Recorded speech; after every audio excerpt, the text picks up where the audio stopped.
ஒரே ஒரு உயிரை ஒருத்தன் கொண்டான் அப்படின்னா அவன் ஒட்டுமொத்த சமுதாயத்தையும் கொன்றவனை போன்றவன் ஆவான். ஒரே ஒரு உயிரை வாழ வைத்தால் ஒட்டுமொத்த சமுதாயத்தையும் அவன் வாழ வைத்தவனை போன்றவன் ஆவான். குர்ஆன் சொல்லி தருகிறது. 41 43 உயிர்கள் பிரிந்திருக்கிறது. சாதாரண விஷயம் அல்ல. சில நேரங்கள் ஞாபகம் வந்து கொண்டே இருக்குது. இப்படி ஒரு நிகழ்வு நடந்து போய்விட்டது. காரணம் ஒரு பெரிய காரணமாக இருந்தால் பரவாயில்ல. சில நேரங்களில் விபத்து நடக்குது, பஸ்ஸு கவுறுது, ரயில் ஆக்சிடென்ட் ஆகுது, வேறு விதமான இயற்கை பேரிடர்கள் வருது. ஏதோ ஒரு வகையில் என்ன செய்ய முடியுது, இது நம்மளால் தடுக்க முடியாது அப்படிங்கிற ஒரு சிந்தனை நமக்கு வருது. இறந்தவர்களில் குழந்தைகள் 1.5 வயசுக்கு 1.25 வயசு குழந்தை, 4 வயசு குழந்தை, மாற்றுத்திறனாளியுடைய பிள்ளை, காதும் கேட்காது, வாயும் பேச முடியாது, கதறி கூட அழுக முடியாத ஒரு சூழ்நிலை. எங்கு பார்த்தாலும் மரண ஓலம். கர்ப்பிணிகள் இறந்திருக்கிறார்கள். ஒரே குடும்பத்தை சேர்ந்த மனைவி 2 மகள்களை இழந்திருக்கிறார் ஒரு கணவர்.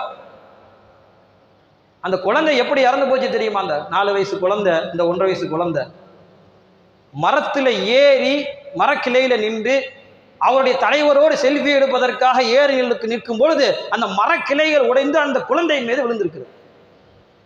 நீங்க உடற்குறாயில் நீங்க அந்த செய்திகளை பார்த்துருக்கலாம். அந்த குழந்தையுடைய வயிறு கிழிக்கப்பட்டு குடல் வெளியில வந்துருச்சு. இறந்து போன குழந்தைக்கு, அந்த 1.25 வயசு குழந்தைக்கு இந்த முட்டுவாய், இந்த வாயு பக்கம் இந்த தாடையில் அடிச்சு கண்ணு வெளியில வந்துருச்சு. இப்ப இது எப்பேற்பட்ட கொலைங்கிற அளவுக்கு போயிருக்குது. ஆனால் தலைமை பண்பு இல்லாததின் காரணமாக இது ஒரு அரசியல் ரீதியான யூகங்களை வழிவகுக்கக்கூடிய அத்தனை விஷயங்களும் இன்று பேசப்பட்டு கொண்டிருக்கிறது. சாதாரண ஒரு சின்ன விஷயத்துக்கு கூட பெருமானார் ஸல்லல்லாஹு அலைஹி வஸல்லம் அவர்கள் தன்னை காரணப்படுத்தி கொண்டார்கள். என்னுடைய பலகீனம், நான் தான் சரியா சொல்லல, நான் தான் சரியா நடக்கல, இன்னும் கொஞ்சம் நான் முயற்சி பண்ணணும்னு ஸல்லல்லாஹு அலைஹி வஸல்லம் தன்னின் பக்கம் என்ன செஞ்சாங்க, என்னுடைய பலகீனத்தை இணைத்துக் கொள்வார்கள். ஆனால் இப்பேற்பட்ட உயிர் சேதங்கள் நடந்தும் கூட, பல காரணங்கள் இருந்தும் கூட, ஒரு சிறு ஒரு வருத்தத்தை கூட சில தலைவர்கள் தெரிவிக்காது இன்னும் மனவேதனையை தந்து கொண்டிருக்கிறது. அல்ஹம்துலில்லாஹ். அல்லாஹ் ஜல்ல ஷானஹு தஆலா நாம் பிறர்கள் எப்படி சென்றிருந்தாலும் பரவாயில்ல, நம்ம சொல்லக்கூடிய விஷயம் என்ன அப்படின்னா, தயவு செய்து சினிமா மோகத்தின் அடிப்படையில் நம்முடைய இளைஞர்கள் மாற்றிக்கொள்ளாதீங்க.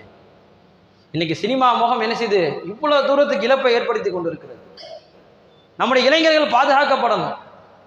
இது பிற மக்கள் கொஞ்சம் யோசனை செய்து பாருங்கள். ஒரு முஸ்லீம் அந்த கூட்டத்தில் இருந்து இப்படி ஒரு மோசமான மௌத்துக்கு ஆளாகி இருப்பானே என்று சொன்னால் அவனுடைய நிலைமை என்ன? எதற்காக வேண்டிய